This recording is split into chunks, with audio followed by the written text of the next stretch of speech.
ዘውዱ ሾው በመላው አውሮፓ የሚኖሩ ኢትዮጵያውያንና ትውልደ ኢትዮጵያውያን በማህበራዊ ኢኮኖሚያዊና ፖለቲካዊ ጉዳዮች ዙሪያ ያላቸውን ሁለንተናዊ ተሳትፎና እምቅ የህይወት ተመክሮ በጥልቀት የሚዳስስ በይዘቱ ለየት ያለ በአዝናኝ ገጠመኞች የተሞላና በማራኪ ጨዋታዎች የተኳለ ቴሌቪዥን ፕሮግራም ዘውዱ ሾው። ቁም ላለው ቁም ነገር ሲሹም ለተዝናኖት በያሉበት ዘውዱ ሾው።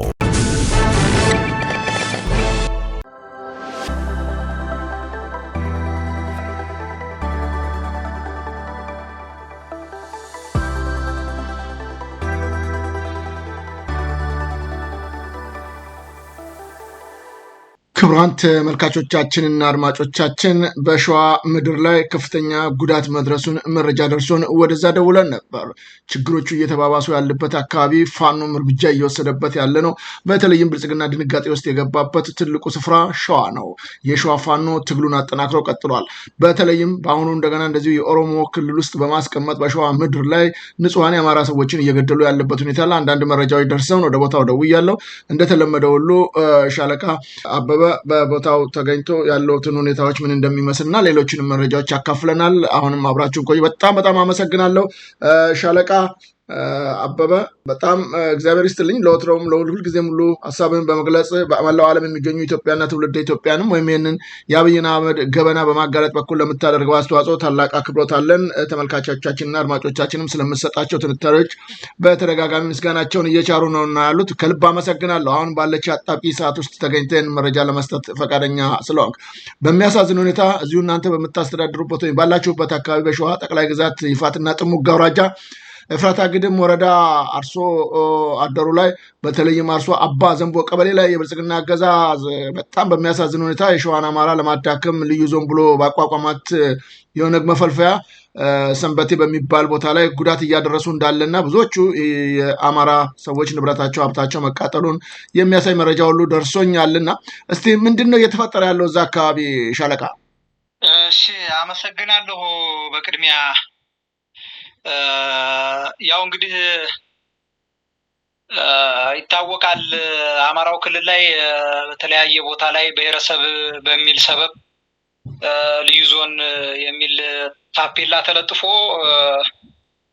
የአማራን ሕዝብ በተለይ የዛን አካባቢ ተወላጅ ለመጨፍጨፍ ምቹ መደላድል ለመፍጠር የተደረገ ሴራ ነው። ይሄንንም ብአዴን ራሱ አሜን ብሎ ተቀብሎ በማህበረሰባችን ላይ ከፍተኛ እልቂት ደግሶ ሲታረድ ሀብት ንብረቱ ሲወድም ሲቃጠል የሰው ልጅ በማንነቱ እንደ ሰውኛ ሳይከበር እንደ በግ ተንጋሎ ሲታረድ መቆየቱ ይታወሳል። ይህንን ለአብነት እንኳን ብንጠቅስ በይፋት አውራጃ አጣዬ፣ አንጾኪያ ገምዛ ወረዳ መስኖ እና ጫንጮ፣ ማጀቴ፣ በጅጉቢ እንደዚሁም እንደዚሁ አጣዬ፣ ካራቆሪ፣ አጣዬ ከተማው ራሱ እንደዚህ ያሉ እንደዚሁ ደግሞ በተለይ ደግሞ አጣዬ ኤፍራታና ግድም ወረዳ ላይ በስፋት ከኦሮሞ ብሔረሰብ የሚነሱ ጽንፈኛ ቡድኖች ጥቃት ሲያደርሱ መቆየታቸው ይታወሳል እና ይሄ ዛሬ የጀመረ አይደለም። በተለይ ደግሞ ከ2010 ጀምሮ ሰኔ ወር ላይ በየጊዜው የሚደረጉ ጭፍጨፋዎች ተደርገዋል። በአካባቢው ላይ ግጭት እየፈጠሩ ብአዴን ስልጣኑን ለማራዘም ሲል እንደዚሁም በህወሓት ዘመነ መንግስትም እንደዚሁ በተመሳሳይ አሁን ደግሞ በብልጽግና ዘመነ መንግስት ከ2010 ዓመተ ምህረት የጀመረው ጭፍጨፋ ዛሬም በአስገራሚ ሁኔታ ቀጥሏል ማለት ነው። እነዚህ ግጭቶች የካቲት መጨረሻና የመጋቢትና ሚያዝያ ወርን እየጠበቁ ነው። ከዚህ በፊት መጠናቸውን እያሰፉ ጭፍጨፋ ሲደረግ የቆየው እነዚህን ወራቶች ጠብቀው ነውና 2010 ሰኔ ወር ላይ ብንጠቅስ እንደዚሁ ተመሳሳይ እልቂቶች፣ ተመሳሳይ በአማራው ማህበረሰብ ላይ ያነጣጠረ ጥቃቶች ተደርገዋል። 2011 መጋቢት ወር ላይ እንደዚሁ የሙስሊም ጾም መግቢያ አካባቢ ላይ እንደዚሁ ጾማቸውን ሲይዙ በተለይ በዛ አካባቢ ላይ በዚህ በይፋት አውራጃ አዋሳኝ ያሉ የኦሮሞ ብሔረሰብ ማህበረሰብን በማስነሳት በጣም በሚያሳዝን ሁኔታ የስርዓቱ አገልጋይ ካቢኔዎች ለእኩይ ድርጊታቸው ለእኩይ ዓላማቸው ማስፈጸሚያ ብሔረሰቡን ወይም ማህበረሰቡን በማስነሳት ማህበረሰብ ከማህበረሰብ ግጭት በመፍጠር በርካታ ንጹሃኖች ተጨፍጭፈዋል። በርካታ የንጹሃኖች ሀብት ንብረት ወድሟል፣ ተቃጥሏል።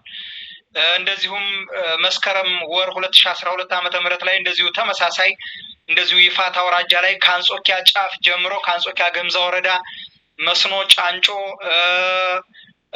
ሃርቦልዴ ከምንላቸው ስፍራዎች አንስቶ እስከ ራሳ ጥግ ድረስ ሸዋሮቢት፣ ዙጢ፣ ጀጋሎ፣ ቆቦ፣ ኩሪብሪ እንደዚሁ አርሶ አምባ፣ ዘንቦ፣ ማኛ አለፍ ስንል እንደዚሁ የለን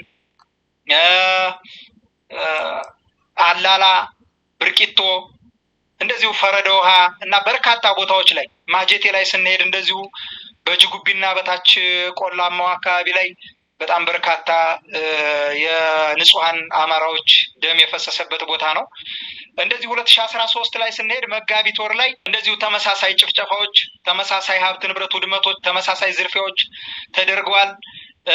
2013 ዓ.ም ሚያዝያ ወር ላይ እንደዚሁ በተመሳሳይ 2014 ዓ.ም መጋቢት ወር ላይ እንደዚሁ በተመሳሳይ 2016 ዓ.ም እንደዚሁ መጋቢት ወር ላይ የሙስሊም ጾም መያዣ አካባቢ ላይ እንደዚሁ በተመሳሳይ እንደዚህ አይነት እልቂቶች ተካሂደዋል። 2018 ዓ.ም እንደዚሁ ከጥር 26 ጀምሮ እንደምናስታውሰው ፋኖን አጠፋለሁ፣ ፋኖን ደመስሳለሁ በሚል ሰበብ የአገዛዙ ወንበር አስጠባቂ ሰራዊት የልዩ ዞኑ ነው የሚያዚህ የኦሮሞ ብሔረሰብ ዞን ላይ ያለ ታጣቂ ኃይል ሙሉ በሙሉ እና ያልታጠቀውንም ኃይል ጭምር አሰልፎ ጥር 26 ጀምሮ 27፣ 28፣ 29 እስከ የካቲት 5 እና 6 ድረስ መንግስት መር በሆነ መልኩ የታጠቀውንም ያልታጠቀውንም የብሔረሰቡን ዞን ህዝብ ይዞ ከባድ የሆነ ጭፍጨፋ ፈጽሟል። በዚህም በርካታ ንጹሃኖች አንድ አካባቢ ላይ ብቻ ከ14 በላይ ንጹሃኖች ታርደዋል። ምንም ከዚህ ትግል ጋር ከዚህ የፋኖ ትግል ጋር ተያያዥነት የሌላቸው ንጹሃኖች በግፍ የተጨፈጨፉበትን ሁነት እናስታውሳለን። ያ ማለት ነው እንግዲህ ጥር ላይ የተጀመረው ሚያዚያ 13 እና ሚያዚያ 11፣ 12፣ 13 እንግዲህ ከባድ የሆነ እልቂት ተፈጽሟል ማለት ነው። ይሄ የሚሆነው እንግዲህ ኦህዴድ መራሹ ብልጽግና ከባድ የሆነ ሽንፈት ሲያጋጥመው እነዚህን ሽንፈቶችን ማካከሻ ሊሆነው በሚችል መልኩ ወይም እንደ ካርድ ነው የሚመዟት በየአመቱ ቤተ መንግስቱ ላይ ትልቅ መንገራገጭ ሲያጋጥመው ይችን የተተከለች መርዝ እዚህ አማራው ክልል ላይ ብሔረሰብ ዞን ብሎ የተከላት መርዝ ናት ለትልቅ እኩይ ድርጊቱ ማስፈጸሚያ ሆና እንደ ቀይ ካርድ የሚጠቀማት። በየአመቱ በተከታታይ በእነዚህ ወራቶች ውስጥ በአማራው ህዝብ ላይ ከባድ የሆነ ጥቃት ተፈጽሟል። ይህንንም የዓለም አቀፍ ማህበረሰቡ ያውቀዋል። በተለይ እነዚህ የጠቀስኩልህ አውራጃዎች ላይ እስከ ምንጃር አውራጃ አውራ ጎዳና ድረስ ይደርሳል ጥቃቱ። አውራ ጎዳናን ዛሬ በጉልበታቸው እንግዲህ የአማራው ክልል አንድ የደረቅ ወደብ የምንላት ከጅቡቲ መስመር ጋር የምታገናኝ አንዲት ቦታ ነች። ይህንንም አይገባችሁም ብለው ዛሬ ቆርኬ ብለው ቀይረዋታል። ከፍተኛ የሆነ የወረራ ከፍተኛ የሆነ የማህበረሰብ ላይ የመውረር ማህበረሰብ የማፈናቀል ሀብት ንብረቱን የማውደም አማርኛ ተናጋሪም በሙሉ የመጨፍጨፍ የማጥፋት ሂደቶች ላይ ተሰማርተው እንግዲህ በየአመቱ በተከታታይ በእነዚህ በጠቀስኳቸው ወራቶች ውስጥ ከባድ የሆኑ ጥቃቶች ተፈጽመዋል። ሁሉም ጥቃቶች እንግዲህ በዚህ በኦሮሞ ብሔረሰብ ዞን አዋሳኝ ወረዳዎች ኢላማ ተደርጎ ነው። እነዚህን አዋሳኝ ወረዳዎች ላይ ያሉ አማራዎች ኢላማ ተደርገው ከዚህ ውስጥ በዋናነት አጣዬ ከተማ በከፍተኛ ሁኔታ ኢላማ ሆና የዚህ ስርዓት እኩይ ድርጊት ማስፈጸሚያ ሆና ከተማዋ ስትወድም የከተማዋ ነዋሪዎች ሲሞቱ፣ ሲያልቁ፣ ሲፈናቀሉ በዛ ዙሪያ ያለው ማህበረሰብ እንደዚሁ በገጠሩ ማህበረሰብ በተለይ አርሶ አምባ ዘንቦ ማኛ ቀበሌ እንደዚሁ የቅድም በመግቢያ ላይ የጠቀስኳቸው በሙሉ እስከ መንተኬ ሸረፋ ድረስ በርካታ ቦታዎች እንደዚሁ ጥቃት ተፈጽሞባቸዋል ማለት ነው። በመጨረሻ ጥቃት እንግዲህ የመጨረሻ ጥቃታቸውን የሚሉትን ነው የሚያደርጉት። እነዚህ ጥቃቶች አንጾኪያ ገምዛ ወረዳ፣ ማጀቴ፣ አላላ፣ ካራቆሪ፣ ቀወትና ሸዋሮቢት እንግዲህ በውድመቱ ተጋላጭ ሆነው በየዓመቱ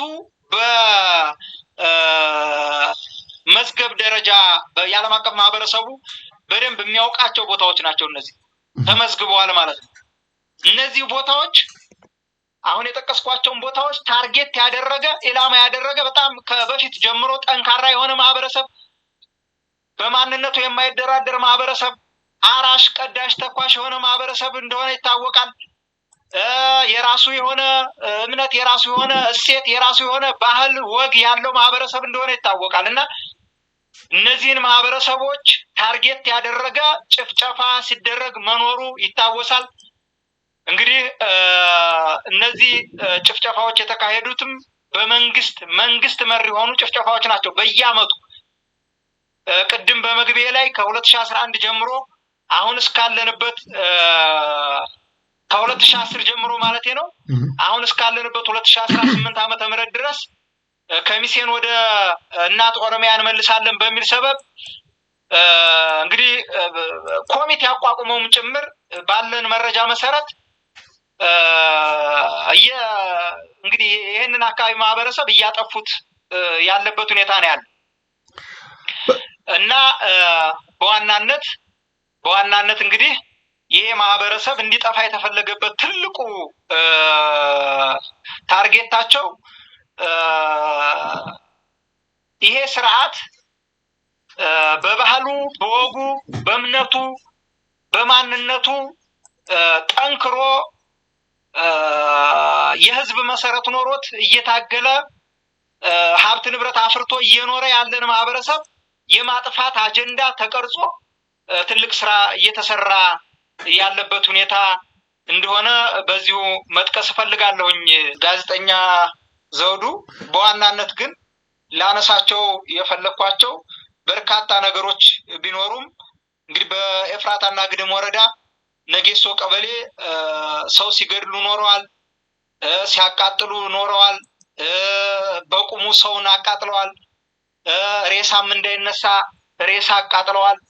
ይሄ እንግዲህ የኦነግን ባንዲራ ግንባራቸው ላይ ጭምር አስረው ነው ይሄንን ሲያደርጉት የቆዩት። ይሄ በተጨባጭ ማስረጃ ነው ይሄንን የምለው፣ ዝም ብዬ በጥላቻ አይደለም። ይሄ ተጨባጭ በሆነ ማስረጃ የያዝነው ስለሆነ ነው። እንግዲህ በዚህ ቀበሌ ላይ በተለይ ሰሞኑን በዚህ በአርሶ አምባ ዘንቦ ማኛ ቀበሌ ላይ ሀብት ንብረቶችን ሲያወድሙ ሲያቃጥሉ እንደ ትልቅ ግብ ነው ግለሰቦቹ እንደ ትልቅ ግብ ነው የቆጠሩት። የሆነ ግን ባንዲራ ግንባራቸው ላይ ጭምር አስረው እንደ ስካርብ እየለበሱ በስልካቸው ስክሪን ላይ ያለ እንግዲህ ከወደቁት ውስጥ እንግዲህ መቼም ራስን በመከላከል ሂደት ውስጥ አንዳንድ የሚወድቁ አሉ። ከነሱ ላይ የምናገኘው ማስረጃ በጣም የሚገርም ነው። እንግዲህ የታጠቁት ትጥቅ ሳይቀር የኦነግ ባንዲራ ያለው ነው። የኦነግ ባንዲራ ያለው ነው። የኦነግ ባንዲራ የታተመበትም ጭምር እንደሆነ እንግዲህ በግልጽ የሚያሳየው የብልጽግና ወደ ስልጣን የመምጣት ሰሞን ጀምሮ ያንን አካባቢ ጀምሮ ለኦነግ እንግዲህ ጎጆ መውጫ የተሰጠ ቢመስልም እንግዲህ ዛሬ ላይ የአብይ አህመድ አገዛዝ ሐሳቡን ገዝቶት ቀጠናውን የቀውስ ማዕከል አድርጎት ያለበት ሁኔታ ነው ያለ።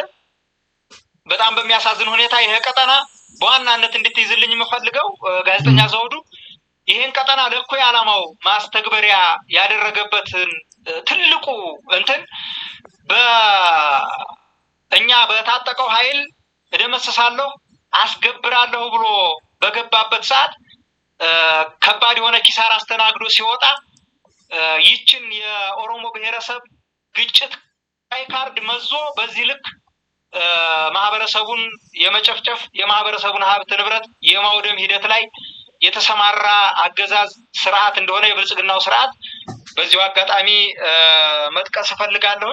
እንግዲህ በዋናነት ሸዋ ጠቅላይ ግዛት ይፋት አውራጃ ኤፍራታና ግድም ወረዳ ላይ በተለይ ሰሞኑ ዘንቦ ቀበሌን ያገዛዙ ሰራዊት ከኦሮሞ ብሔረሰብ ሚኒሻ ጋር በመቀናጀት ውድመት ፈጽሟል። ትናንትና በቀደምም በተመሳሳይ እንደዚሁ የኦሮሞ ብሔረሰብ ዞን ያሉ ታጣቂዎችን በማቀናጀት በከባድ መሳሪያ ሽፋን በመስጠት ማህበረሰቡን የታጠቀውንም ያልታጠቀውንም በማሰማራት በዚህ በኦሮሞ ልዩ ዞን አዋሳኝ ላይ ያሉ ንጹሃን ገበሬዎች ሀብት ንብረትን አውድመዋል። ንጹሃን ገበሬዎችን ጨፍጭፈዋል። ሴቶችን ገለዋል፣ አቃጥለዋል፣ ሬሳም ጭምር አቃጥለዋል። ሬሳም ጭምር እየጎተቱ ወደ ኦሮሞ ብሔረሰብ ዞን ወስደዋል።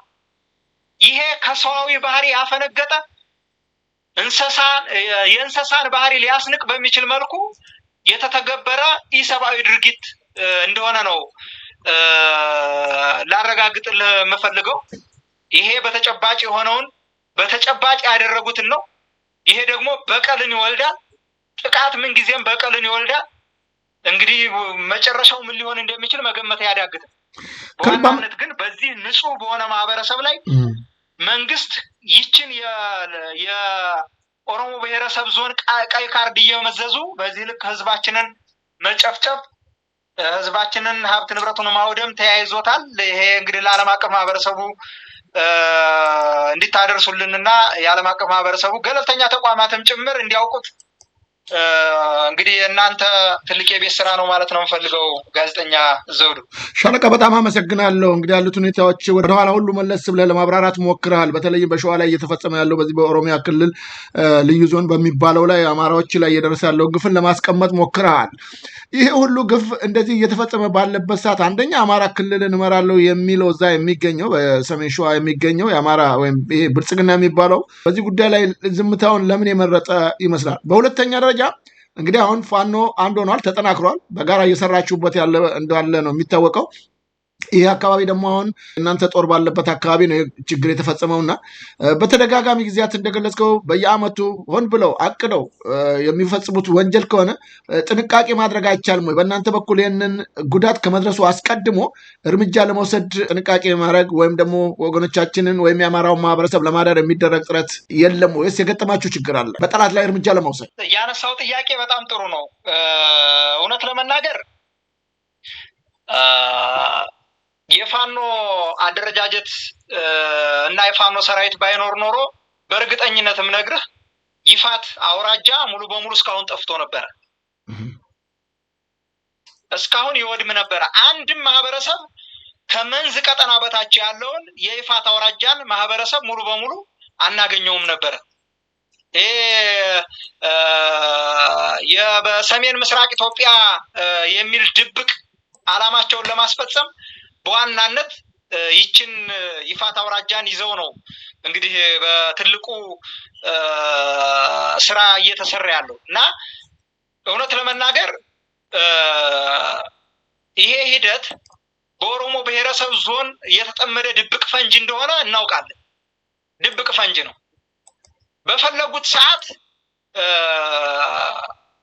በፈለጉት ሰዓት በረጅሙ በተለይ ከዚህ ከኦህዴድ ብልጽግና ጋር ተያይዞ በግልጽ ማንሳት የምፈልገው የኬሚሴ ጉዳይ በተለይ በሰሜን ምስራቅ ኢትዮጵያ የተጠመደ ድብቅ ቦምብ እንደሆነ ማንም ማህበረሰብ ያውቀዋል። ጉዳዩ አማራን፣ አፋርን እንዲሁም የከረዩ ኦሮሞን ጨምሮ ከማዕከል ፖለቲካ የትግራይን ጠርዝ ወይም የትግራይን የጠርዝ ፖለቲካ በአንድነት አጣምሮ የያዘ በጥንቃቄ ሊታይ የሚገባ ጉዳይ እንደሆነ በዚሁ ጠቆም ላደርገው ፈልጋለሁ። በዋናነት ግን ይህንን የተቀበረ ፈንጅ በማምከል ይህንን በልዩ ዞን ወይም በብሔረሰብ ዞን ስም የተቀበረ ፈንጅ ለማምከን በርካታ ጥረቶችን ስናደርግ ቆይተናል። ያ ማለት በአማራው ማህበረሰብ ላይ ጥቃት ሲፈጸም ተደራጅተን ጥቃቱን በመከላከል ረገድ የአንበሳውን ድርሻ ወስደን ስንታገል ኖረናል። ዛሬ ብቻ አይደለም፣ በርካታ ዓመታቶችን አስቆጥረናል እኛ ስንታገል። በተለይ በዘመነ ህወሓት ዘመን ጀምሮ ከዛ በፊትም ነው በርግጥ። በዋናነት ግን በደንብ ስር ሰዶ እነዚህ ስራዎች በተለይ የኬሚሴ ፖለቲካ የወለጋ ሰዎችን በረጅም እንጨት የሚያማስሉት እንደሆነም በዚሁ ሊታወቅ ይገባል። በፖለቲካው እይታ መነጽር የአርሲ በተለይ የእስላሚክ ኦሮሞዎች ጉዳዩን የሚመለከቱት በግብጽ በሳውዲና በኳታር መነጽር ሊታይ የሚገባው በተለይ እነዚህ አካላቶች በደንብ የሚዘውሩት እንደሆነ ጠንቅቀን እናውቃለን። በተለይ ከሚሴ ላይ ያለው እና እነዚህ አካባቢዎች ላይ ያሉት አሁን የጠቀስኳቸው አካላቶች ጭምር እጅ አለበት። ታንጀብል የሆነ መረጃ ነው የምነግርህ ጋዜጠኛ ዘውዱ። ምናልባት ለታሪክም መቀመጥ ስላለበት ለታሪክ መቀመጥ መቻል አለበት። የወለጋ ሰዎች በረጅም እንጨት የሚያማስሉት የኬሚሴ ፖለቲካ ነው። በፖለቲካው እይታ መነጽር የአሩሲ እስላሚክ ኦሮሞዎች ጉዳዩን የሚመለከቱት በግብጽ በሳውዲና በኳታር መነጽር ነው። ይሄንን በደንብ የዓለም አቀፍ ማህበረሰቡ ሊያውቀው ይገባል እና ይሄንን ከባድ የሆነ ስውር እጆች እነዚህን ከባድ የሆኑ ስውር እጆች በመቋቋም ረገድ ቅድም ላነሳህልኝ ጥያቄ የምመልስልህ የተደራጀ ኃይል ባይኖር ኖሮ ይፋት አውራጃን በዚህ ሰዓት እኔ እናንተ ቁጭ ብለን ለቃለ መጠይቅ እንኳን የማይበቃ ማህበረሰብን እንፈጥር ነበረ፣ ታጋይም እንፈጥር ነበር። በጭራሽ እንደዚህ ቃለ መጠይቅ ልታደርገው የምትችለው ሰው አታገኝም ነበረ ከዚህ አውራጃ ማለት ነው። በዋናነት ሊታወቅ የሚገባው ይሄ ነው። ተደራጅተን ራሳችንን ከጥቃት እየተከላከልን ስለቆየን ነው ዛሬ ላይ ማህበረሰባችንን በመታደግ ረገድ ከፈጽሞ መጥፋት እልቂት እየተከላከለ ያለው ይሄ የተደራጀ ኃይል ነው። አሁንም በአርሶ አምባ ዘንቦ ማኛ ቀበሌ ላይ የተደረገው ጭፍጨፋ ህዝባዊ ሆነው ነው የመጡት። እኛም ህዝባዊ ሆነን ማጥፋት አቅቶን ሳይሆን ግን ደግሞ ከነገ ዛሬ ይማራሉ በሚል ሰበብ ነበር፣ ምክንያት ነበር። የሚማሩ አይደሉም። እንስሳዊ ባህሪ የተጠናወታቸው ናቸው። ሬሳ እየጎተቱ ሄደው የሚያቃጥሉ ናቸው። ይሄ የሆነ ያለበት ትልቁ ምክንያት ስውር እጆች ከጀርባ ሆነው በረጅም እንጨት ስለሚያማስሉት ብቻ ነው። እነዚህ ከኋላ የጠቀስኩልህ ያብራራሁልህ እንደ ጥቆማ እንዲሆናችሁ በደንብ ማጣራት ይቻላል። ወርዱ ሻለቃ ቅድም እንደገለጽክልኝ ቆርክ የሚባለውን አካባቢ በአማራ ግዛት የነበረውን ለተመልካቾቻችንም እንደውም ምስሉንም እያሳየው ነው የምገኘው። አሁን ይህንን አካባቢ ታፔላውን ሁሉ በማንሳት አሁን ወደ ራሳቸው እንደወሰዱት ነው እየገለጽክልኝ ያለው። አሁንም ቁጥጥሩ የሆነ በኦሮሚያ ክልል ሆኗል ማለት ነው። በኃይልና በጉልበት ይህ አካባቢ በጉልበት ለመውሰድ ሙከራ አድርገዋል። ታፔላውን ምኑን ቀይረዋል። ግን ደግሞ ከአንዴም ሁለቴ ሶስቴ ለመታገል ሞክረናል። በአካባቢው ላይ ውጊያ አድርገናል። እውነት ለመናገር የወህዴድ ብልጽግና መራሹ ስርዓት በከባድ ሁኔታ ወረራ የማድረግ ሂደቱን ቅድም እንደጠቀስኩት በከፍተኛ ሁኔታ አጠናክሮ እየቀጠለ ያለበት ሁኔታ ነው ያለ። በቀጣይ ሸዋ የሚባል ምድር አይኖርም በዚሁ ከቀጠለ። ግን ደግሞ መቼም ቢሆን ሊሳካላቸው እንደማይችል ነው የምጠቁመው። በቀጣይ ጎጃም የሚባል አካባቢ አይኖርም። ወሎንም እንደዚሁ አሁን እያማሰሉበት ያለው የፖለቲካን ሂደት ስለምናውቀው እዛ ውስጥ ላብራራ አልፈልግም። ጎንደርንም እንደዚሁ በተመሳሳይ በሌሎች ስውር እጆች የማጥፋት ሂደት ነው ያለ። በአጠቃላይ ግን አማራ የሚባለውን ማህበረሰብ ከውጭ ይህንን ስርዓት የሚያግዙ አገራቶች ጭምር የአማራን መቆም፣ የአማራን በባህሉ መቆም፣ በሴቱ መቆም፣ የአማራን በእምነቱና በማንነቱ መቆም የማይፈልጉ ስውር እጆች ጭምር እንድንጠፋ ፈርደውብናል። ከዛም የመነጨውን እዚሁ አገራችን ውስጥ ያለው የአንዱን ብሔረሰብ መጥፋት የሚፈልግ ኦህዴድ መራሹ ያገዛዙ አካሄድ በሸዋ ላይ እየፈጸማቸው ያሉ ጭፍጨፋዎች፣ ወረራዎች በጊዜው ሀግ ካልተባሉ በዚህም ያባራ አይደለም። በዋናነት ላነሳልኝ ጥያቄ አውራ ጎዳና ምንጃር ሸንኮራ ላይ አውራ ጎዳና ከባድ የሆነ እልቂት ፈጽመዋል። ከዚህ በፊት ከቅድም እንደጠቀስኩት ከ2010 ጀምሮ ነው። በማህበረሰቡ ላይ አፈናቅለውታል። አውራ ጎዳና የሚለውን ታፔላውን ጭምር ቀይረው ዛሬ ላይ ቆርኬ ብለውታል። በተመሳሳይ እንደዚሁ ይፋት አውራጃ ላይ ኤፍራታና ግድም ወረዳ ማንነቱ ሁሉ ነገሩ ይታወቃል። ግን ደግሞ ዛሬ ላይ ወደ ኦሮሞ ብሔረሰብ ዞኑ የማካለል ስራዎች ተሰርተው ከባድ የሆነ እልቂት ተደግሶ ነው ያለ። በተለይ የበልጉ በግ የምንለው የብአዴኑ ስብስብ በጣም በሚያሳዝን ሁኔታ ይሄንን ፈርሞ ጭምር ሰጥቷል። ማለት እንትኑን አውራ ጎዳናን ፈርሞ የሰጠው አዎ ብአዴን ድብና አድርጎ ፈርሞ ሰጥቷል። ይፋት አውራጃንም ጭምር ለኦሮሞ ብሔረሰብ ለልዩ ዞኑ ወይም እቺ ሰሜን ኦሮሚያ ለሚሏት ቅድም እንደጠቀስኩልህ የሰሜን ምስራቅ ኢትዮጵያን የማዋለድ ስራ ተጠምደው እንግዲህ የኦህዴድ ብልጽግና አመራሮች ስራ ይሰራሉ። ለዛ ትልቅ ግብአት ሆነው የአማራው ብአዴን ወይም የበልግ በግ ነው የምንለው ይሄ ብአዴን ምንም እሴት፣ ባህል፣ ወግ የሌለው ማህበረሰቡ ሲጨፈጨፍ አንዳችም ደንታ የሌለው የእርስትና ወሰናችንን በተመለከተ እየተቆረሰ ሲወሰድ ሻጮቹ እነሱ፣ ገዢዎቹ እነሱ፣ ደላላዎቹ እነሱ። ብአዴን ምን ጊዜም የበልግ በግ ነው ለኔ። ወደ ትግል የገባንበት ትልቁ ምክንያታችንም ስንጨፈጨፍ ስናል መንግስታዊ መር በሆነ መልኩ ስንጨፈጨፍ ለምን ተጨፈጨፍን ብለን ተደራጅተን ስንወጣ ብአዴን ያስረናል፣ ብአዴን ያሰቃየናል። እኛ እንኳን ወደ ትጥቅ ትግል ከመውጣታችን በፊት በርካቶች በእስር ቤት እየተሰቃዩ ነው ያሉት። እኛ እንኳን ያልጎበኘነው ማረሚያ ቤት የለም፣ ያልጎበኘነው ማሰቃያ ቤት የለም። ከማዕከላዊ ጀምሮ በየክልሉ ባሉ ማረሚያ ቤቶች ያልተሰቃየንበት ቶርች ያልተደረግንበት ቦታ የለም። ምክንያቱ ሌላ ምንም አይደለም። ይሄን ጭፍጨፋ አቁሙልን ነው። እኔ እንኳን ከተወለድኩበት ቀጠና አንጾኪያ ገምዛ ወረዳ ላይ ብነሳለ ገና በ8 ዓመቴ ጀምሮ ነው ራስን የመከላከል እንዳንጠፋ ራስን የመከላከል ውጊያ ስናደርግ የነበረው። አንጾኪያ ገምዛ ወረዳ ላይ ሀርቦ ወልዴ፣ ፌጮ፣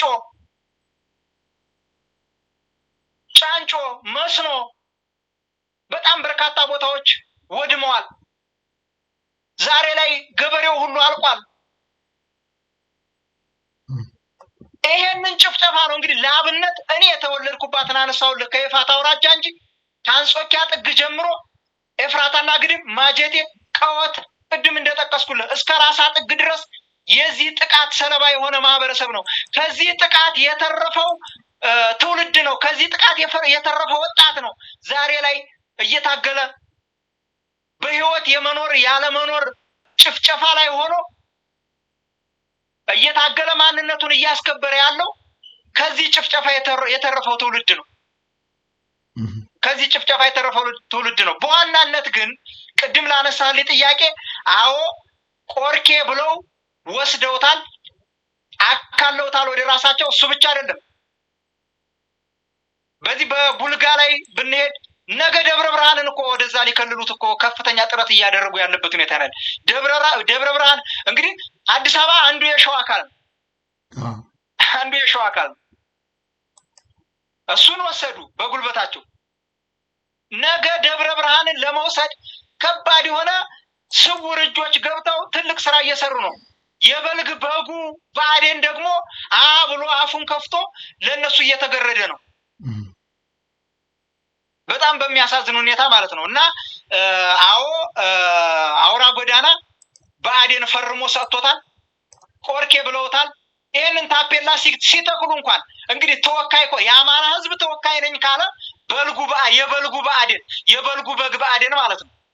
የአማራ ህዝብ ተወካይ ነኝ ካለ እስኪ ምንጃር አውራ ጎዳናን ቀይረው ቆርኬ ብለው ታርጋ ሲለጥፉለት ምን አለ? እስኪ ይፋት አውራጃ ጀቡሃን ወደ ሰንበቴ ሲያካልሉት ምን አለ? እስኪ መስኖ ላይ እንሂድና በርካታ ቦታዎችን ወደ ጨፋ ጨረቲ ሲያካልሉ ምን አለ? እስኪ አለፍ እንበል ፌጮና ሃርቦ ወልዴ ላይ ወደ ኬሚሴ ሲያካልሉ ምን አለ? እሺ ኤፍራታና ግድማ ጣየን ወደ ኬሚሴ ሙሉ በሙሉ ሲያካልሏት ምን አለ? ለዛ ነው የበልግ በግ የሆነ ስብስብ ነው ብአዴን ለኔ።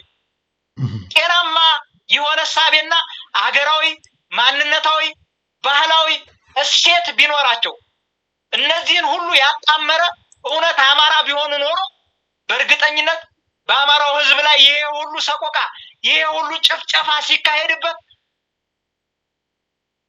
ዝም ብለው አያዳምጡም። ዝም ብለው እየፈረሙ ዝም ብለው እየሳቁ ውስኪያቸውን አይራጩም ነበር።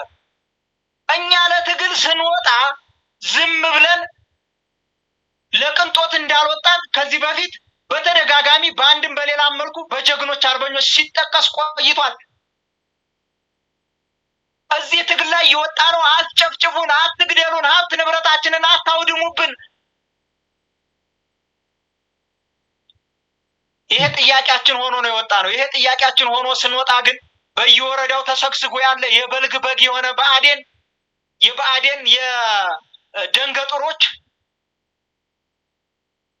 ሲያሳድዱ ኖረዋል። ቅድም ለጠየቀውም ጥያቄ ተደራጅተን ይሄንን ጥቃት ባንመክተው ኖሮ ከዚህ የባሰ ከባድ እልቂት ሊፈጸም እንደሚችል ትልቁ ማሳያ ከዚህ በፊት የወደሙ ከተሞችን ማየት እንችላለን። ለአብነት አጣዬ፣ ለአብነት ቆርኬ አውራ ጎዳና ምንጃር፣ ለአብነት አንጾኪያ ገምዛ ወረዳ መስኖ፣ ጫንጮ፣ እነዚህን ለአብነት ጠቀስኩልህ እንጂ ወደ ጎጃም ብንሄድ መተከል፣ ጎንደር ብንሄድ በርካታ ቦታዎች እንደዚሁ ተመሳሳይ፣ ወሎም ብንሄድ እንደዚሁ ተመሳሳይ። እነዚህን ጠቀስኩ። በዋናነት ግን የትግል በተለይ የሸዋን ፖለቲካ የመዘወሪያ ማጠንጠኛ ማዕከል አድርገው ይህንን እነዚህን ስውር እጆች እንዳይታዩባቸው ደራና ዙሪያው ማንነቱ አማራ ነው። ማንነቱን ሙሉ በሙሉ በጭፍጨፋ መልክ ኤትኒክስ ጄኖሳይድ በሆነ መልኩ ወደ ኦሮሚያ ያካለውታል። ያ ህዝብ ግን እኔ ማንነት የአማራ ነው እያለም በተደጋጋሚ ጮኋል። ይሄ የበልግ በግ የሆነው ብአዴን ግን አንተ አማራ አይደለህም እያለው ሲያስገድለው፣ ሲያስጨፈጭፈው፣ ሴቶችን ሲያስደፍር ኖሯል። ዛሬ ላይ ተደራጅተን የምንታገለው እነዚህን ሁሉ መንግስታዊ መር ያገዛዙ ባሰማራቸው ጀሌዎቹ አገዛዙ ባሰማራቸው ስውር እጆች የተከፈተብንን የዘር ጭፍጨፋ ለመመከት ነው። የዘር ጭፍጨፋ ለመከላከል ነው ወደዚህ ትግል የወጣ ነው። እንደው በዋናነት ጋዜጠኛ ዘውዱ የጠየቀኝ በተለይ ሰሞኑን እየተደረጉ ያሉ ተጋድሎች አሉ። ከነዛ ባሻገር በተለይ በዚህ በኤፍራታና ግድም ላይ ጭፍጨፋ ተካሂዷል። እነዚህ ጭፍጨፋዎች ጋር ተያይዞ ማን ነው የፈጸማቸው፣ እንዴትስ ነበር የሚለውን ጥያቄ አንስተህልኝ፣ እኔ ግን ሌሎች ያው ተገቢ ነው ሻለቃ እንደው በሰፊው በማብራራት በጣም አመሰግናለሁ። እንዳልኩ እኔ አሁን በተለይ በዚህ በተከሰተው ችግር ዙሪያ ላይ ነበር አጠር ያለ ማብራሪያ እንድሰጠኝ ያልኩት፣ ግን ህዝባችን ደግሞ ማወቅ የሚገባውን መረጃ በማካፈልህ ከልብ አመሰግናለሁ። በገለጽከው ላይ በተለይም በዚህ በብልጽግና ኃይሉ በተለይም ይሄ አማራ የሚባለው ብልጽግና ቀላጅ ነው እንዳልከው፣ እነዚህን ሁሉ ንብረቶች አይኑ እያየ እየፈረመ እየሰጠ እሱ እየበላና እየጠጣ ደንታ የሌለው በህዝቡ ላይም ግፍና በደል እየፈጸመ እንዳለ በግልጽ አብራርተዋል። ይህ የኦሮሞ ኃይል በአሁኑ ሰዓት እናንተ የምትይዟቸውን አካባቢ አካባቢዎች ጭምር ሳይቀር ንብረት የህዝብ ንብረት እንዳይጎዳ ባንኮች ጭምር ሳይቀር እየጠበቃችሁ የያዛችኋቸውን አካባቢዎች ለህዝብ አገልግሎት እንዲውሉ ስታደርጉ፣ በአሁኑ ሰዓት ግን የኦነግ ኃይል በጣም በሚገርም ሁኔታ ንብረቶችን እየዘረፈ ባንኮችን ጭምር እየዘረፈ ያለበት ሁኔታም ተስተውሏል። ይሄ ብቻ አይደለም። እንደነዚህ አይነት ችግሮች ሲፈጸሙ ዛሬም ጭምር ፌዴራል መንግስቱ ምንም የሚላቸው ነገሮች የሉም። ዛሬ ደግሞ እንዳየኸው በዚሁ በአማራ ላይ ደግሞ ግፍ እየፈጸመ ያለው ይሄው ኃይል ነው። ይሄ የኦነግ ሸኔ ኃይል የሚባለው በእርግጥ ከመንግስት ብልጽግና ከሚባለው ጋር በጋራ ይሰራሉ ማለት የሚያስችልበት ሁኔታ አለ በእናንተ ግምገማ? በእኛ ግምገማ መንግስት ራሱ ያደራጀው ኦነግ ሸኔ እንዳለ ምንም ለመገመት አያዳግትም። ያ ማለት እንደው ለማሳያ እንኳን ለምሳሌ ብጠቅስልህ ራሱ መንግስት አደራጅቷቸው የነበሩ በእኛ ውስጥ ተሰግስገው ያሉ ፋኖዎች እንዳሉ ሁሉ ብልጽግና የአማራ የበልግ በግ የሆነው ብአዴን እና ብልጽግና በአጠቃላይ በፋኖ ስም አሰማርቷቸው የነበሩ የብልጽግና ልምድ ለብሰው ፋኖ መስለው ሲዘርፉ ሲደፍሩ የቆዩ ፋኖ መሳይ የብልጽግና ቅጥረኞች የብልጽግና ሰርጎ ገብ ፋኖዎች እንዳሉ ሁሉ ለማሳያ ሰሞኑን ለሚገብሩለት ለብአዴን እጃቸውን የሰጡትን መጥቀስ ይቻላል። ትግላችን እየጠራ ነው ያለ። እነዚህ እንዳሉ ሁሉ በኦህዴድ ብልጽግና አመራሮች ያደራጁት የኦህዴድ ብልጽግና አመራሮች ያደራጁት በኦነግ ሸኔ ስም ያደራጁት ጨፍጫፊ ኃይል፣ ዘራፊ ኃይል፣ ባንክ የሚዘርፍ የሚደፍር እኔ በግልጽ ምነግርህ ህፃናቶች የሚደፍር ኃይል አለ። ህፃናቶች ማስረጃ ከፈለገ እኔ ጋር መምጣት ይችላል። ወደ ሌሎችም አዛምተነዋል ማስረጃውን። የ9 ዓመት ህፃን ወንድ ልጅ፣ የ7 ዓመት ህፃን ወንድ ልጅ፣ የ10 ዓመት የ13 ዓመት ህፃን ወንድ ልጆች እኔ የማውቃቸው ከነ ቤተሰቦቻቸው ጭምር ጣት የተፈጸመባቸውም ልጆች ጭምር የማውቃቸው አሉ።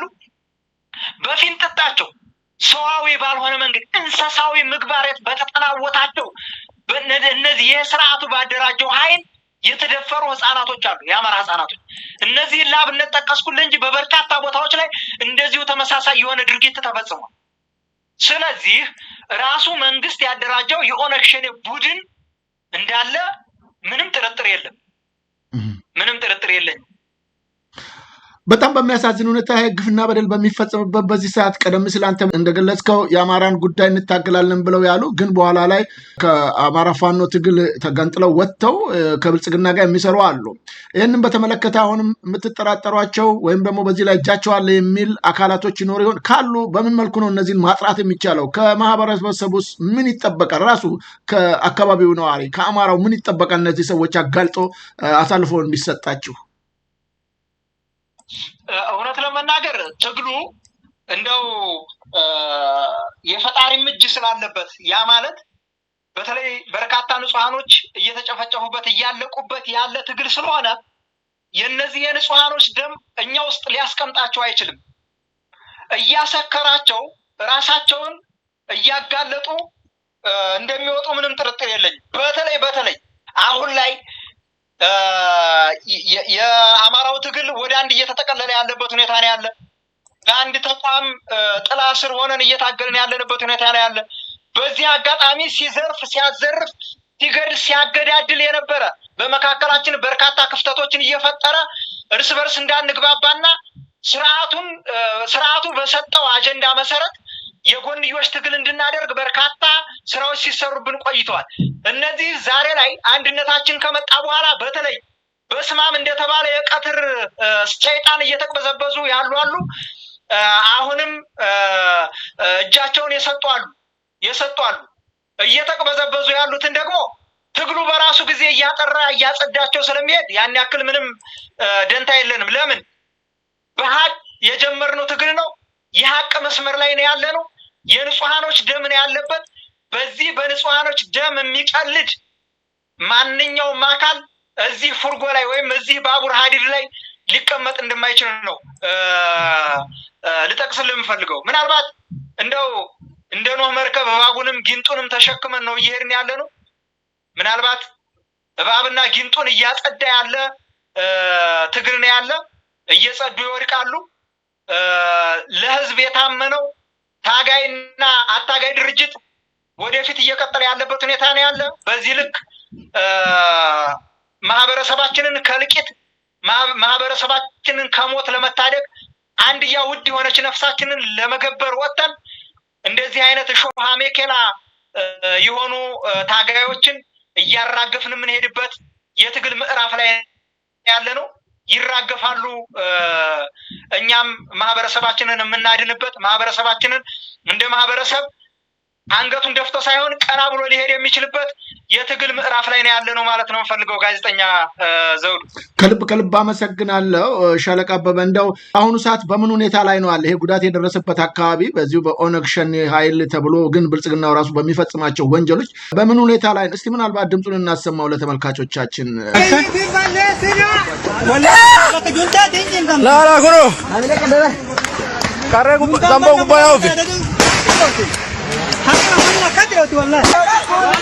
ህዝቡ በከባድ ሰቆቃ ውስጥ ነው ያለው። በእርግጥ ለዚህ በሰቆቃ ውስጥ ለቆየ ማህበረሰብ አዲሱ አይደለም። መጨፍጨፍ ሰልችቶታል፣ መታረድ ሰልችቶታል። ይሄ ማህበረሰብ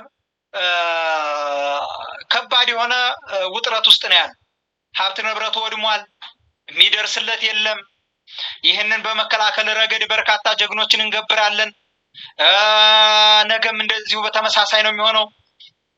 በአመት አንዴ ኃይላቸውን አጠራቅመው ከመንግስት ስርዓት ወንበር አስጠባቂ ኃይል ጋር ሆነው በመድፍ እየታገዙ ይመጣሉ፣ ህዝቡን ይጨፈጭፋሉ። ይሄ ሁሉ መንግስታዊ መሪ የሆነ ጥቃት ሰልችቶት በከባድ ጭንቀት ላይ ያለ ማህበረሰብ ነው ያለ። ያ ማህበረሰብ በዚህ ጭንቀት ውስጥ ሆኖ የዕለት ተዕለት ኑሮውን እየኖረ ነው ያለ፣ ከሞት የተረፈው ማለት ነው። አሁንም በዚህ ሰቀቀን ውስጥ ነው ያለው ማህበረሰባችን። እኛም ለመከላከል ያለንን አቅም ተጠቅመን ጥረት እያደረግን ያለንበት ሁኔታ ነው ያለ። ምናልባት እንደዚህ ይሄ አካባቢ ላይ ዛሬ የጀመርነው ትግል አይደለም። ቅድም በማብራሪያ እንደጠቀስኩት በርካታ አመታቶችን ያስቆጠረ ትግል ነው። በዚህ ትግል ውስጥ በርካታ ንጹሃኖች አልቀዋል፣ በርካታ ሀብት ንብረት ወድሟል። አሁንም ተመሳሳይ ሂደት እየሄደ ነው ያለ። ምናልባት አንዳንድ ሰዎች ለቁጭ ብለው ለምንድን ነው ማትዋጉት? ለምንድን ነው ማታጠፏቸው? ለምንድን ነው ይሄ ሁሉ ውድመት ሲፈጸም እናንተ የት ሄዳችሁ ነው የሚለን አለ። እንዴ እየተዋጋን ነው፣ ጀግኖችን እየገበርን ነው። በየጊዜው ማህበረሰባችን እየተዋጋ ነው ይህንን ጥቃት ለመከላከል። ስለዚህ ይሄንን እንደው ምን እየሰራችሁ ነው ለሚለው አካል ለበርካታ አመታቶች መከራ ስናይበት የቆየነው ትግል ነው። እንደው ቁጭ ብሎ ማውራቱ ቆሞ እንደመዋጋት ቀና አይደለም። እንደው ቁጭ ብላችሁ ማኪያቶን በርገሩን እየበላችሁ አስተያየት የምትሰጡ ሰዎች ወረድ ብላችሁ መሬት ላይ እዩት። የተጎዳውን ማህበረሰብ እርዱት፣ አግዙት። ምንድን ነው የሚያስፈልግህ በሉት። ይሄ ማህበረሰብ ከ2010 ከ2009 ጀምሮ በሰቆቃ ውስጥ ያለ ማህበረሰብ ነው። እኛም እየታገልን ነው። በየጊዜው የምንገብረው ወጣት የምንገብረው ማህበረሰብ አይተካም። ይህንን እልቂት በጋራ እንታገለው። ስለዚህ መሬት ላይ ወርዶ እንደው ቁጭ ብለው ለሚያወሩ ሰዎች መሬት ላይ ወርዶ እንደመታገል አይቀናም ቁጭ ብሎ ማውራቱ ማለት ነው የምፈልገው። በዋናነት ግን ማህበረሰባችን ከባድ የሆነ ጭንቀት ውስጥ ከባድ የሆነ የስነ ልቦና ጫና ውስጥ እንደሆነ መጠቆም ፈልጋለሁ። ይሄም የሆነበት በትልቁ በዋናነት ከዚህ በፊት ጥር እንግዲህ ቅድም እንደጠቀስኩት ማህበረሰባችንን በከባድ ሁኔታ እያስጨነቀ ያለው መንግስታዊ መር በሆነ መልኩ በከባድ መሳሪያ በዙ በመድፍ እየታገዘ ማህበረሰቡን የኦሮሞ ማህበረሰብ የኦሮሞ ብሔረሰብ ማህበረሰብን ከኋላ እያስነሱ በጀሌ ያለው ለዝርፊያ የታጠቀው ለግድያ እያሰማሩ ከባድ የሆነ ጭፍጨፋ እየተደረገበት ያለ ማህበረሰብ ስለሆነ በከባድ የስነ ልቦና ጫና ውስጥ ነው ያለ። መንግስት እንደሌለ ያረጋገጠ ማህበረሰብ፣ መንግስት ራሱ እየጨፈጨፈው እያፈናቀለው ሀብት ንብረቱን እያወደመበት ያለ ማህበረሰብ እንደሆነ ስላወቀ ይሄ ማህበረሰብ በከባድ የስነ ልቦና ጫና ውስጥ ያለ ማህበረሰብ እንደሆነ ነው መጥቀስ የምፈልገው። ጋዜጠኛ ዘውዱ ምናልባት ልክ ነው። በጣም ከልብ አመሰግናለሁ ሻለቃ። በእውነቱ ሰፊ ማብራሪያ ነው የሰጠህን። ማህበረሰቡም ችግሩን ተረድቶ በተለይም ያደረጋቸው ያለውን ትግል ሁሉ ግምት ውስጥ ማስገባት እንዳለባቸው ጠቁመሃል። መተቸቱ እንዳልከው ቀላል ነገር ነው፣ ቁጭ ብሎ መተቸት። ግን የህይወት መስዋዕትነት እየተከፈለ ባለበት ሁኔታ ላይ ለምትገኙ ጀግኖቻችሁን ትልቅ አክብሮት አለን። ይህ መቀጠል አለበት። አማራውን ነፃ ለማውጣት የህይወት መስዋዕትነት ለምትከፍሉ ጀግኖች አሁንም አክብሮታችን ትልቅ ነው። ይሄ ሊታወቅ ይገባል። ግን ቀደም ሲል አንተም እንደገለጽከው በተለይም ይሄ ብልጽግናው ኃይል አሁንም አስቀምጦ የራሱን ግሪሳ አለው። በሚዲያውም የሚዲያ ወታደሮች ከ30-40 ሺህ በላይ አሉ ይህንን ስራ እንዲሰሩ የተሰየሙና እነዚህ እውነተኛ ኢትዮጵያኖች ወይም ደግሞ አማራዎች ናቸው ማለት የሚያስችልበት ሁኔታ የለም። ይህንን ስራ የሚሰሩት ራሱ ያስቀመጣቸው ስለሆነ በእንደዚህ ነውረኛ ቋንቋ የሚጠቀሙ አካላቶች ቢኖሩም ምንም እንደማትንበረከኩ ተስፋ አለኝ። ዓላማችሁና ትግላችሁ አማራውን ኢትዮጵያንም ጭምር ነፃ ማውጣት ነውና ከልብ አመሰግናለሁ። እንደው የመጨረሻ ሀሳብ ምናልባት ምን መደረግ አለበት? ስለዚህ ስለ አማራ ብልጽግና የሚባለው ይሄ ነው ማለት የምንለው ነገር የለም። ግን ከማህበረሰቡ አሁንም ከአማራው ህዝብ ምን ትጠብቃላችሁ? ምን መደረግ ይገባዋል? በውጭስ የሚገኘው ማህበረሰቡ ምን ማድረግ አለበት የሚለውን አጠር ያለ ማብራሪያ ስጠኝና በዚሁ ውይይታችንን እንቋጫለን። በእርግጥ ዛሬ ስለተፈጸመው ችግሮች ትንሽ ማብራሪያ እንድሰጠኝ ነበር፣ ግን ወደ ኋላም ተመልሰህ ሰፊ ሀሳብን ስላካፈልከን ከልብ አመሰግናለሁ ሻለቃ አበበ። አመሰግናለሁ። ጊዜህን ወሰድኩብህ። እኔም በእርግጥ በርካታ ስራዎችን ሰዓቴን አጣብቤ ነው ለዚህ ቃለ መጠይቅ የበቃሁት ማለት ነው። በዋናነት የውጭ ማህበረሰብ በአንድ ቆሞ ይሄንን መንግስታዊ መር የሆነ ጭፍጨፋ መታገል መቻል አለበት። ትግሉ እንዴት ነው? ይሄንን ለነሱ ልተው፣ የጎንዮሽ ትግሉን እንተው። ምናልባት በጠረጴዛ ዙሪያ ምንነጋገርባቸው ጊዜና ወቅቱን ጠብቆ ምንነጋገርባቸው ጉዳዮች ሊኖሩ እንደሚችሉ አምናለሁ። ግን ደግሞ በዋናነት ከልቂት መታደግ ያለብን ማህበረሰብ አለ። ይህንን ማህበረሰብ ከልቂት የምንታደገው የጎንዮሽ መበሻሸቁን የጎንዮሽ ትግሉን ትተን ነውና እባካችሁ ለዚህ እየሞተ እየተጨፈጨፈ በየጊዜው በየቀኑ በምንቀብረው ንጹሃን ማህበረሰብ ወጣቶች፣ ህፃናት፣ አዛውንቶች ስትሉ በአንድ ቆመን ይሄንን ስርዓት ለአንዴና ለመጨረሻ ጊዜ ማስወገድ መቻል አለብን የሚል መልእክቴን ነው ማስተላልፈው። በመጨረሻም ጋዜጠኛ ዘውዱ አንተም ጊዜህን አጣበህ ለዚህ ቃለ መጠይቅ ስለጋበዝከኝ በታላቁ የአማራ ህዝብ በዚህ ጭፍጨፋ በታወጀበት መንግስታዊ መር በሆነ ስትራቴጂ ጭፍጨፋ በታወጀበት በታላቁ የአማራ ህዝብ ስም እንደዚሁም በአማራ ፋኖ ብሔራዊ ንቅናቄ ስም እና በዚህ ትግል ንጹሃኖችም የዚህ ትግል ጀግኖች ሰራዊትም በእነዚህ ሰማዕታቶች ስም ላቅ ያለ ምስጋናዬን አቀርባለሁ። ጋዜጠኛ ዘውዱ ስለነበረን ቆይታ ሁሉ ታላቅ ክብር አለኝ። እንደዚሁም በቀጣይ እንደምንገናኝ ተስፋ አድርጋለሁ። አመሰግናለሁ። እግዚአብሔር ይስጥልኝ። ከልብ በድጋሚ አመሰግናለሁ ሻለቃ አበበ ሙላቱ ስለ ጊዜ ጭምር በጣም እግዚአብሔር ይስጥልኝ። ታንኪዩ። አመሰግናለሁ። ክቡራን ተመልካች አድማጮቻችን ከእንግዳችን ከሻለቃ አበበ ሙላት ጋር እያደረግነው ሰፊ ውይይት ይህንን ይመስላል። የአማራ ፋኖ ህዝብ ግንኙነት ኃላፊ በየጊዜውና በየወቅቱ እየመጣ የሚሰጠን መረጃዎች በእውነቱ እጅግ ጠቀሜታቸው እየበዛ ነው። በሀገራችንና በህዝባችን ላይ ስለሚፈጸመው ግፍና በደል በተመለከተ በምንችለው አቅም ሁላችንም የበኩላችንን ጥረት ማድረግ ይገባናል። ቀደም ሲል እንደገለጸው በመተቸት የሚመጣ ለውጥ የለም፣ በተግባር ስራዎችን በመስራት ነው። ሻለቃ አበበን ጨምሮ ሁሉም በትግሉ ላይ የሚሰለፉ ጀግኖቻችንን አክብሮት መስጠት ይገባናል። በየበረሃው በየሸንተረሩ እንደዚህ መከራና ስቃቸውን እያዩ ምንም አይነት ደሞዝ ክፍያ ሳይኖራቸው የሚበሉት የሚጠጡት ምንም ነገር ሳይኖራቸው በዚህ ሁኔታ መስዋዕት እየሆኑ ለሚገኙ ጀግኖች አክብሮት ሊገባቸው ወይም ሊሰጣቸው ይገባል ነው ምንለው። አብይ በተደጋጋሚ ጊዜያቶች ወገኖቻችን ላይ እየፈጸመ ያለው በደልና ግፍ እጅግ ከፍተኛ ነው። ይህንን ደግሞ በመከላከል በኩል ሁላችንም ስራዎቻችንን መስራት ይጠበቅብናል ነው የምለው። ካልሆነ ግን በየጊዜውና በየወቅቱ እየመጡ ወገኖቻችንን እንደዚህ እየጨረሷቸው የሚሄዱት ቁጥር እየጨመረ በህዝባችንም ላይ ያለው ግፍና በደል ከጊዜ ወደ ጊዜ እየከፋ ከመሄድ በዘለለ መፍትሄ የሚያመጣ ነገር የለም። አብይ ዛሬም ጭምር ለጦርነት ስራውን እየሰራ ነው ያለው። በጣም በርካታ የጦር አውድማ ለማድረግ ሀገሪቱን እየተንቀሳቀሰ ነው የሚገኘው። በዚሁ ሰዎችን በሚያንቀሳቀስበት ጊዜ ሁሉ የመኪና መገልበጥ አደጋ ሁሉ እየደረሰ ብዙ የመከላከያ አባላቶችም ህይወታቸውን እያጡ ያለበት ሁኔታ ተስተውሏል።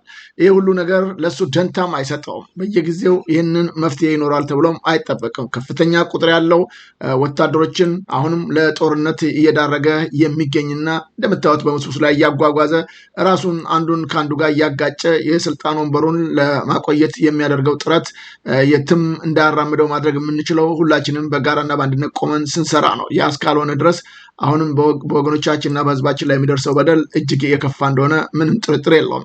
የመከላከያ ኃይሉን በተደጋጋሚ ጊዜ ገልጸናል፣ አሳይተናልም። እንደምታዋቸው እነዚህ ይህንን የገበሬውን ንብረት ሀብት እንደዚህ እያቃጠሉ እያፈሰሱ እየጣሉ የሚሄዱ ወታደሮች ነው አብይ አህመድ ያፈራው።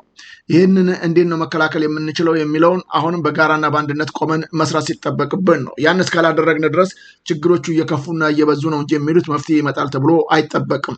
የምታዩት ለአገሪቱ ራሱ በረሃብ በችግር በመከራ ውስጥ ባለችበት ገበሬውም ያለችውን አንጡራ ሀብቱን አፍስሶ ያፈራትን ምርቱን ጭምር ሳይቀር ይህ የሀገር ጠባቂ የተባለው አካል በዚህ ሁኔታ ኖር የተሞላበት ተግባር ሲፈጽም ማየት በጣም በጣም ያሳዝናል፣ በጣም ያስቆጫል። በገዛ ህዝባችን፣ በገዛ ወገናችን፣ በገዛ ሀገራችን እንዲህ አይነት መከራና ስቃይ እንዲደርስ የፈጸመው አብይ አህመድን እና ስርዓቱን በአጠቃላይ እርምጃ ወስዶ ወደ ተግባር የሚካሄድበት መንገድ ላይ ማተኮር ይገባል ብለን እናስባለን።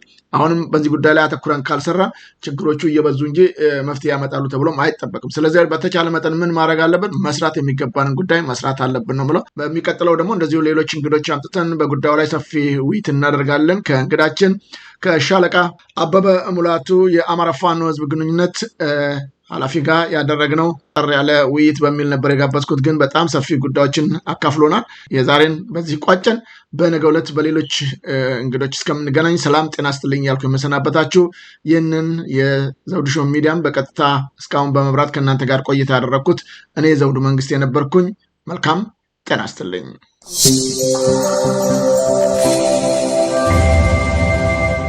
ዘውዱ ሾው በመላው አውሮፓ የሚኖሩ ኢትዮጵያውያንና ትውልደ ኢትዮጵያውያን በማህበራዊ ኢኮኖሚያዊና ፖለቲካዊ ጉዳዮች ዙሪያ ያላቸውን ሁለንተናዊ ተሳትፎና እምቅ የህይወት ተመክሮ በጥልቀት የሚዳስስ በይዘቱ ለየት ያለ በአዝናኝ ገጠመኞች የተሞላና በማራኪ ጨዋታዎች የተኳለ ቴሌቪዥን ፕሮግራም ዘውዱ ሾው።